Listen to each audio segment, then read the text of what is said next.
Une autre potentielle source que vous pourriez utiliser à un moment sont certaines revues d'actualité, des grandes revues bien établies là, qui ont une réputation solide, des choses comme l'Actualité, la revue L'Actualité, peuvent être acceptées dans certains cas. C'est sûr que ce ne sont pas des revues scientifiques, donc on n'utiliserait pas ça pour parler de science, ni des revues comme Science Québec ou des trucs comme ça, mais ces revues-là peuvent nous apporter vers les articles scientifiques originaux. Mais l'actualité peut être bon dans certains cas, par exemple, s'il y a eu une enquête journalistique ou une entrevue, par exemple, avec un personnage, comme par exemple ici Nathalie Bondil, qui est directrice du Musée des Beaux-Arts de Montréal. Mais si quelqu'un faisait un travail sur je sais pas moi, un travail sur euh,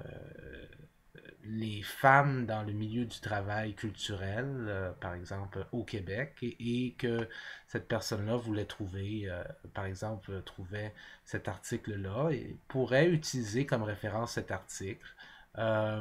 puisque c'est une entrevue avec Madame Bondil, qui travaille dans le musée de la culture, dans le domaine de la culture, là, au Québec, soit la directrice du Musée des Beaux-Arts de Montréal. Donc, ça pourrait être justifié là, dans certains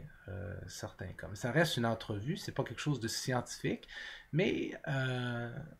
si ce que vous cherchez, c'est des données biographiques sur certaines femmes qui travaillent dans le milieu culturel ou artistique à Montréal, et que ça tombe à être ça un article intéressant, ben ça pourrait être utilisé en effet. Surtout parce que ça provient d'une revue là, qui est assez bien établie en termes de journalisme, qui est l'actualité.